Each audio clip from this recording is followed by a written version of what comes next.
नमस्कार। Raman banking tricks के YouTube channel में आप सभी लोगों का स्वागत है। आज जैसे कि आप लोग जानते हैं कि एचपी पुलिस कांस्टेबल भर्ती का रिजल्ट आ चुका है। तो काफी डाउट्स हैं स्टूडेंट्स के मन में कि कट ऑफ क्या होगी, क्या कट ऑफ है, क्या सभी लोगों को बुला रहे हैं, जिन लोगों का नाम लिस्ट में उन सभी लोगों को बुलाया जा रहा है या क्या है, हाइट के नंबर लगे हैं या नहीं लगे हैं, डॉक्यूमेंटेशन के कितने नंबर लगेंगे, कितनी कट ऑफ जाएगी। तो इन सारी बातों पर बात करेंगे। तो सबसे पहले अगर आपको याद हो तो कुछ दिन पहले हमने एक एक्सपेक्टेड कट ऑफ डाली थी। मेरे ख्याल 3-4 दिन पुरानी बात है। जब टेस्ट हुआ था मे बी 10 दिन हो गए शायद। तो उसके अंदर हमने जो कट ऑफ दिखाई थी तो ऑलमोस्ट उसी पैटर्न के अनुसार हम मान रहे हैं कि कट ऑफ जाएगी। उसमें कोई ज्यादा फेरबदल मेरे को तो नजर नहीं आ रहा है। ठीक है, 1-2 नंबर ऊपर नीचे हो सकते हैं, वो भी उस 2-3 नंबर ऊपर नीचे, वो भी उसका कारण ये है कि हाइट के नंबर जुड़े हैं नहीं जुड़े हैं, या 1-2 नंबर ऊपर नीचे उस वजह से भी हो पाएंगे कि शायद हम लोग जो टॉपर मान रहे थे वो थोड़ा कम मान रहे थे। उस हिसाब से थोड़ा सा 1-2 बच्चे हैं जो थोड़ा ज्यादा स्कोर मारे हैं, जो हम लोग इतनी उम्मीद नहीं कर रहे थे। तो चलिए बात करते हैं। तो सबसे पहले मेन बात ये है कि सभी लोगों को बुलाया जाएगा, ऐसी ज्यादातर लोग बोल रहे हैं कि हाँ जी, जितने भी बंदे पास हुए हैं 26,000, अगर हम आंकड़ा बताएं तो लगभग 75-76 हजार लोग जो थे वो लोगों ने टेस्ट दिया था। और फिलहाल जो लिस्ट जारी की गई है एचपी पुलिस कांस्टेबल की सभी डिस्ट्रिक्ट की मिला के, तो उसमें करीब 26,000 के करीब जो विद्यार्थी हैं उन्हें पास घोषित किया गया है। एक बार मैं फिर बता दूं, इस लिस्ट में काफी लोग मेरे से पूछ रहे हैं कि हमारा लिस्ट में नाम नहीं है। तो लिस्ट में उन लोगों का नाम नहीं है जिन लोगों का स्कोर जनरल और ओबीसी में 40 से कम था। ठीक है, तो जनरल और ओबीसी में जिनका स्कोर 40 या उससे अधिक है उन सभी का नाम लिस्ट के अंदर है। इसी तरह से रिजर्व में, SC ST में जिन भी विद्यार्थियों का, लड़के और लड़कियां दोनों के लिए बोल रहा हूं मैं, मेल फीमेल, तो जिनका भी स्कोर 32 या उससे अधिक था उन सभी लोगों का नाम लिस्ट के अंदर है। लेकिन इसका मतलब ये नहीं है कि इन्हीं सब लोगों को सीट्स यानी कि फाइनल सिलेक्शन हो जाएगी। क्योंकि आपके पास अगर हम देखें तो टोटल जो सीट्स थी वो 1334 है, जो टोटल वैकेंसी है, लेकिन जो टोटल विद्यार्थी अभी क्लियर किए गए हैं वो 26,000 है। अब बात आती है सेकंड बात, जो सेकंड प्रश्न लगातार बच्चे पूछ रहे हैं कि भाई क्या सभी विद्यार्थियों को डॉक्यूमेंटेशन के लिए बुलाया जाएगा। तो मेरे को तो ऐसा नहीं लगता कि ऐसा कुछ हो रहा है। क्योंकि आप अगर देखें तो 1334 टोटल वैकेंसीज है, टोटल बच्चा जो क्वालिफाई किया वो 26,000 है। तो इतने ज्यादा एक एक सीट के लिए डॉक्यूमेंटेशन के लिए बच्चे बुलाएंगे, मुझे तो ऐसा नहीं लगता। तो हमारे अनुसार मंडे को एक कट ऑफ और आएगी डिस्ट्रिक्ट वाइज, ये डिस्ट्रिक्ट के हिसाब से डिसाइड की जाएगी। ठीक है जी। और उस कट ऑफ जो अगली आएगी उसके अंदर मुझे लगता है कि एक सीट पर 3 बंदे के हिसाब से 1334 है, तो लगभग 4400-4500 बंदा लेंगे। वैसे तो उससे कम आना था, पर मे भी 4500-4600 बंदा बुलाएंगे। क्योंकि कई बार एक मार्क्स पर काफी स्टूडेंट हो जाते हैं। जैसे हम पिछली बार की बात करें मंडी डिस्ट्रिक्ट की, तो पिछली बार मंडी की जो जनरल की कट ऑफ थी मेल की 52 थी, लेकिन 52 पर 60 विद्यार्थी थे, उन सभी 60 विद्यार्थियों को बुलाना पड़ा था। इसलिए वो 3 गुना से ज्यादा भी हो जाते हैं। इसलिए मोटा मोटा आइडिया हमको लगता है कि 4500-4600 बंदों को अब बुलाया जाएगा। इसी तरह से मंडी डिस्ट्रिक्ट की जो सीट्स हैं, मेरे ख्याल 194 सीट्स हैं, तो उसके अनुसार लगभग 600-650 बच्चों को डॉक्यूमेंटेशन के लिए बुलाया जाएगा। ठीक है जी। तो मुझे लगता है कि ये बात अब सारी क्लियर कर दी गई है। कुछ बच्चे बोल रहे हैं कि जी हमारे मार्क्स ज्यादा हैं लेकिन वहां पर हमारा नाम नहीं आया है। तो वो लोग, मैं कल भी मेरे से काफी पूछ रहे थे, तो वो लोग RTI कर सकते हैं। और RTI के अंदर वो क्या कर सकते हैं, क्योंकि ऑफिशियल आंसर की तो इन्होंने जारी नहीं किया है, तो RTI के अंदर वो लोग क्या कर सकते हैं, वो लोग RTI करके अपनी जो हमारी शीट है उसकी कॉपी मंगा सकते हैं। ठीक है जी। और फिर उसको आंसर की से मिला सकते हैं और फिर देख सकते हैं। क्योंकि कई बार क्या होता है कि कई बच्चों ने, क्या होता है कि वो चढ़ाया गलत होती है, एंट्री ओमार शीट में गलत कर दी होती है, कई बार उस वजह से भी दिक्कत हो सकती है मे भी। क्योंकि कुछ बच्चे थे वो बोल रहे मेरे 55 बन रहे हैं, वहां पर 45 ही आया है या ऐसा कुछ। तो वो लोग वैसी गड़बड़ भी की हो सकती है, या उनकी तरफ से भी हो सकता है कि गड़बड़ की गई हो। तो वो लोग RTI के थ्रू मंगा सकते हैं, जिसको मैंने बताया था कि RTI ऑनलाइन भी कर सकते हैं, या किसी साइबर कैफे में या किसी एडवोकेट के थ्रू वो लोग RTI करके अपनी मार्कशीट मंगा सकते हैं, कि अगर कुछ उनको डाउट लग रहा है। ठीक है जी।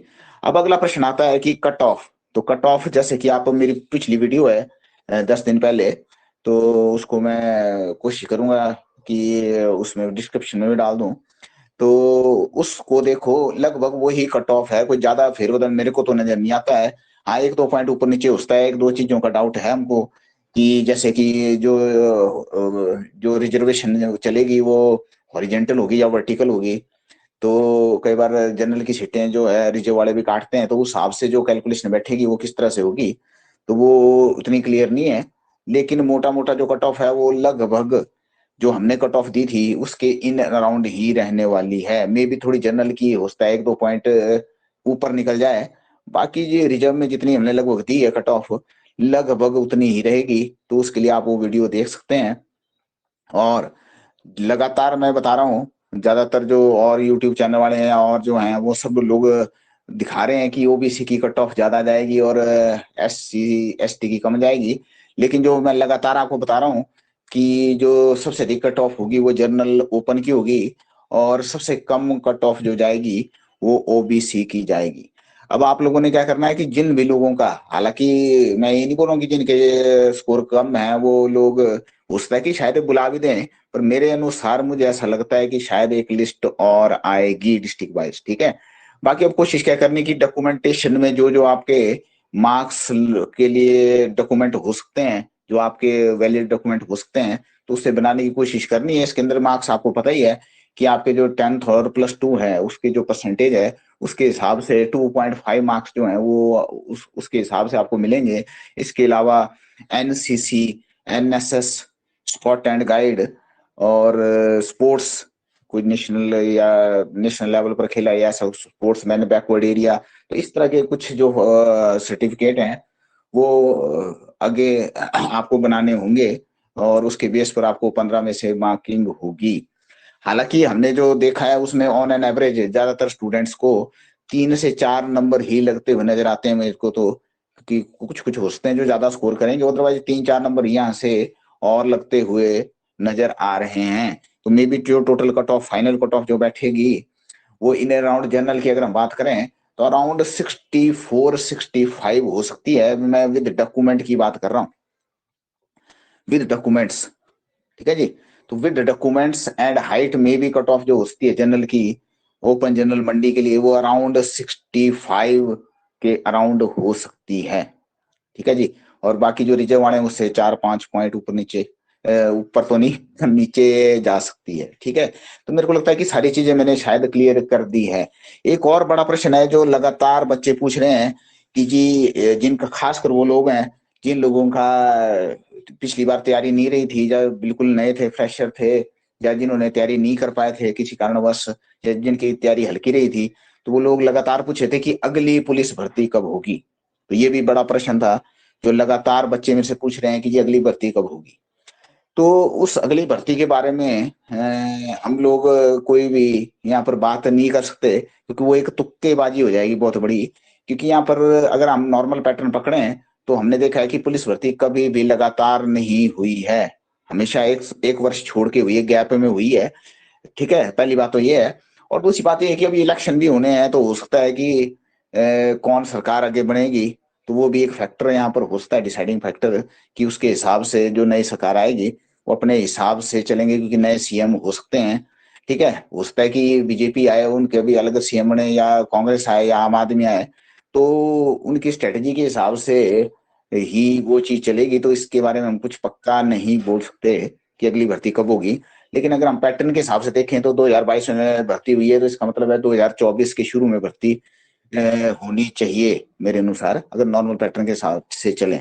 इसके अलावा एक और बड़ा अपडेट ये है कि जो फॉरेस्ट ये होम गार्ड होता है, तो होम गार्ड की 944 के करीब सीटें के लिए भर्ती अभी स्टार्ट हो सकती है होम गार्ड के लिए। तो उसके लिए हम लोग भी बैच चला रहे हैं, तो अगर कोई इंटरेस्टेड हो तो ज्वाइन कर सकता है होम गार्ड के लिए। और होम गार्ड के लिए एक अच्छी बात ये भी रहती है कि होम गार्ड वालों को फिर पुलिस के लिए स्पेशल, फिर इनके लिए स्पेशल सीटें होती है, तो उसके लिए हम स्पेशल बैच चला रहे हैं। इसके अलावा आर्मी जीडी, आर्मी क्लर्क, हाँ उससे संबंधित भी काफी लोगों में से प्रश्न पूछ रहे थे। तो उसके लिए जो यहाँ पर जंतर मंतर में दिल्ली में बैठे हुए थे स्टूडेंट्स काफी, army GD, army clerk, navy, air force के लिए, जो भर्तियां हैं वो चल नहीं रही थी, तो उसको लेकर अभी तक कोई खास अपडेट अभी तक नहीं आया है। तो उम्मीद है कि जल्दी ही आर्मी जीडी की जो काफी बच्चे हैं जो पिछले साल जिनका टेस्ट हुआ है, टेस्ट नहीं सॉरी ग्राउंड हुआ है, उनका भी टेस्ट नहीं हो पाया है। और कुछ जगह पर तो ग्राउंड ही नहीं हो पाया है, और काफी लोगों ने आर्मी की भर्ती भरी है जो भर्ती अभी होनी थी, तो वो भी नहीं हो पाई है। तो उम्मीद है कि शायद वो भी जल्दी हो जाएगी। तो हम लोग bank PO, bank clerk, army GD, army clerk, और ये जो अभी होमगार्ड की पोस्ट निकली है उसके लिए, प्लस पुलिस के लिए भी एडवांस में ही बैच शुरू कर रहे हैं। ठीक है जी, तो इसके लिए आप कांटेक्ट कर सकते हैं, व्हाट्सएप कर सकते हैं 7018096608। ठीक है। और मैं लगातार बोल रहा हूँ कि जो पुलिस वाले हैं वो लोग व्हाट्सएप में ही मैसेज करें, फोन वगैरह ना करें, क्योंकि हम लोग केवल एडमिशन वालों के ही फोन उठाते हैं, बाकी लोग फिर वो ऐसे परेशान होंगे, हम लोग भी परेशान होंगे। ठीक है। और तो मुझे लगता है कि सारी बातें मैंने इस वीडियो में क्लियर कर दी है पुलिस कांस्टेबल से संबंधित। ठीक है जी। और एक चीज और बता दूं कि जो कट ऑफ थी वो लगभग जैसी हमने बताई थी उसी पैटर्न पर रही है। ठीक है। वीडियो अच्छी लगी है तो लाइक करें और चैनल को सब्सक्राइब करें, क्योंकि इस तरह की जानकारी हम लगातार डालते रहते हैं।